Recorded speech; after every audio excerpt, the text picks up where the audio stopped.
Fala, rapaziada! Eu sou o Enzo e dessa vez a gente vai falar sobre um assunto um pouco complexo, um negócio meio complicado, tá ligado? Mas antes de tudo eu queria ressaltar que eu odeio a arte NSFW. Mas vamos lá. Para você que caiu aqui de paraquedas, a sigla NSFW significa Not Safe for Work, em português, não seguro para o trabalho. E geralmente ela é uma sigla utilizada para tipos de conteúdo que não podem ser vistos em todos os locais, seja o seu trabalho ou até uma reunião na casinha da vovó. E para te falar, esse tipo de mídia é terrível, podendo variar de vídeos de crueldade animal até conteúdo sexualmente explícito. E nas terras sem lei, que é a internet atualmente, você consegue ver e consumir esse tipo de coisa como se fosse só mais uma ida ao mercado, em que você decide entre feijão e arroz. Principalmente quando o assunto é pornografia. Afinal, eu sei qual foi a primeira coisa que você pesquisou quando completou 12 anos, meu querido. Você não engana ninguém. Sexo. Atualmente, gente fazendo peripécias enquanto está peladão virou algo que a gente pode chamar de RDA, que significa regulador de dopamina, onde o consumo e a produção desse tipo de conteúdo se apoiam no problema que a sociedade tem em lidar com o presente e o medo que ela tem do futuro. Então, qualquer alívio, por menor que seja, já é um motivo das pessoas criarem dependência nisso. E beleza, mas o que está me incomodando mais quando a gente fala de NSFW é o conteúdo infantil relacionado a ele, principalmente no cenário das animações. Dentro desse meio existem inúmeras pessoas que sentem a vontade de converter desenhos feitos para crianças em imagens e vídeos mais 18. E isso acaba sendo mais forte em algumas comunidades, como é o caso de Steven Universe e My Little Pony. Mas um dos exemplos mais recentes que me motivaram a guardar essa ideia e fazer esse vídeo é o caso de Kid Cosmic, que foi uma animação elaborada pela Netflix. No mesmo dia do lançamento do primeiro episódio, eu fui abrir o meu Twitter, como quem não quer nada, e lá eu vejo o protagonista, o Kid Cosmic, com o jubileu pra fora. Ele tem 12 anos. E ele no Dali que te dali com a Jo, que tem 17. Não, isso não é legal, gente. Isso definitivamente não é legal. E agora que você já descobriu que esse tipo de coisa acontece na internet, você deve estar se perguntando, nossa, mas com que frequência e como essas coisas acontecem? Onde isso é propagado? E é com isso que eu convido o meu coleguinha para explicar para vocês. O conteúdo NSFW ele tá presente na internet desde o surgimento dela e com o passar dos anos ele só foi crescendo cada vez mais. Se uma coisa existe, há uma versão pornográfica dela, também conhecida como a famosa regra 34. Incrivelmente, muitas pessoas gostam de ver uns desenhos com os peitos de fora e isso tá aí desde o começo da internet, onde mini grupos foram se formando até eles conseguirem encontrar um lugar para se reunir. Essa parada é tão levada a sério que literalmente existe uma gama de sites somente voltada para conteúdo NSFW.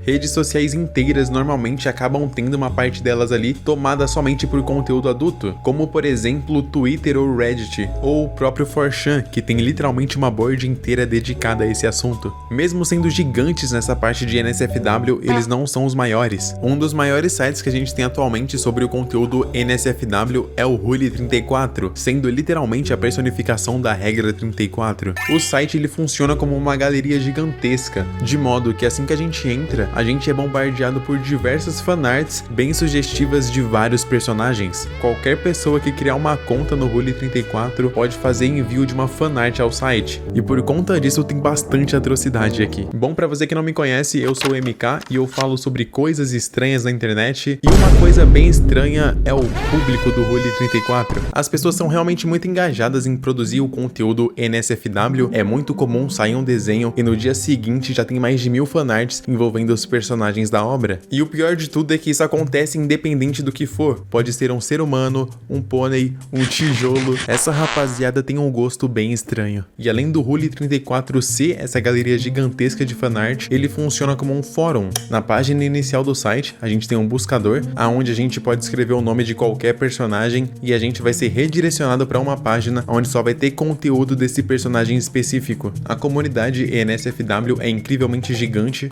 e a gente pode ter uma base sobre isso apenas olhando uma outra página do fórum. Escolhendo a aba do top 100, a gente tem uma lista enorme contendo vários nomes de personagens de desenho ali e ao lado tem um númerozinho. Esse número significa quantos desenhos sobre esse personagem foram enviados ao site. E o top 1 é a Francine, é uma personagem que aparece no desenho American Dad. E só pra vocês terem noção, tem quase 800 mil desenhos pornô dela. O Rule34 ele é só mais um exemplo de como os consumidores seguidores de NSFW são realmente problemáticos, eles se multiplicam em qualquer lugar que eles passam e muitas vezes acabam invadindo outras redes sociais, como por exemplo o que aconteceu com o DeviantArt, que a princípio era uma rede social que abraçava ali todos os artistas e realmente ajudava eles a crescer, a ganhar um dinheiro fazendo comissões, etc, gerando muitas vezes ali oportunidades de emprego, e nesse meio começaram a surgir artistas voltados apenas para NSFW e eles formaram uma bolha ali dentro somente com o conteúdo deles e literalmente mancharam a imagem do site para sempre. Inclusive tem muito comércio e muita venda desse tipo de desenho, tem muito maluco que é fanático por algum personagem e às vezes acaba pagando para alguém desenhar o personagem dele em uma pose específico ou fazendo algo bem explícito.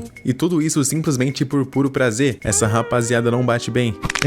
Eu acho que já deu pra ter uma noção sobre como a divulgação desse conteúdo surge nas profundezas e submerge em direção ao público, e existem justificativas muito grandes para algo tão bizarro continuar permeando a internet. A demanda para esse tipo de conteúdo, ela chega a ser bizarra, tendo plataformas de divulgação de arte em que 30% do conteúdo é NSFW. E o mais doido disso é que esse tipo de arte geralmente tem um custo de produção mais caro, e ainda assim isso não impede que ela seja muito vendida na comunidade artística. Só a fabricação dessas obras sexualmente explícitas no cenário de animação pode ultrapassar 20% de todos os pedidos dependendo do site. Desconsiderando inclusive hentais e doujinshis, eu não sei falar, que vem na maioria das vezes da própria indústria pornô e não de artistas independentes. E existem dois problemas maiores nisso tudo. O primeiro seria o fato de que personagens menores de idade, que geralmente têm representações com foco maior em emoções e em histórias que buscam passar mensagens altruístas, estarem sendo sexualizados. E o segundo é o tipo de público-alvo que isso acaba atingindo. Quando você pega um desenho infantil desse tipo de nicho, você consegue facilmente dividir ele em crianças querendo se divertir, adultos completamente bizarros e uma pequena parcela de gente que só curte animações no geral. Esse sou eu. Chegando em um ponto em que a erotização já não passa nem por um filtro das coisas serem ou não humanas. Pô, velho, a galera gosta dessa coelhinha do Zootopia. O que tá acontecendo, sociedade? O que tá acontecendo? E apesar de ser bizarro perceber que tem adultos que gostam desse tipo de coisa, mais problemático ainda é quando as crianças que estão na fandom interagem com esses adultos ou têm acesso explícito a esse tipo de mídia. E eu acho que não é mistério pra ninguém que consumir pornografia, ainda mais nessa idade, é uma coisa terrível pro cérebro. O que pode desencadear em ansiedade, depressão, contato sexual prematuro, além de um processo inconsciente de objetificação das pessoas. Eu acho que não é legal ver isso aí não, mano. Eu não acho que é legal não. E você deve estar pensando, nossa, mais bizarro de que quem consome arte NSFW é de quem produz. E eu sinto lhe informar que você tá bem errado nessa análise, infelizmente. O mercado de arte digital ele é um dos mais difíceis das pessoas conseguirem se consolidar inicialmente. Não importa o quão bem você desenha, sempre vão existir pessoas com mais engajamento e mais visibilidade que fazem um serviço semelhante ao seu. Então a maior parte dos artistas se submetem a esse tipo de trabalho para tirar alguma renda inicial ou simplesmente para poderem crescer nas suas páginas.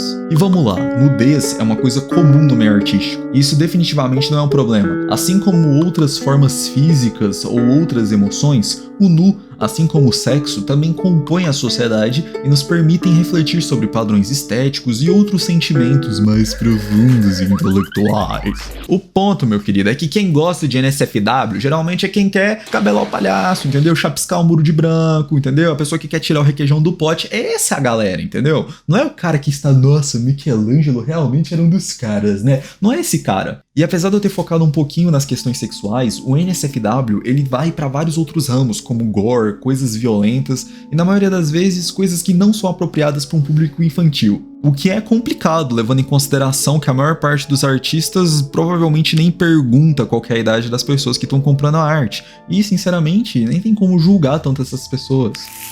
Então é isso. Desculpa te traumatizar hoje, não era a minha intenção, mas eu quero que você se atente mais à timeline sua e das pessoas que você gosta. Você não precisa apedrejar artistas e você nem deve fazer isso, mas você tem que se preocupar com aquilo que você está comprando, com aquilo que você está sendo entregue, com aquilo que seus filhos, seus sobrinhos, as pessoas ao seu redor estão consumindo. É isso, tchau, tchau.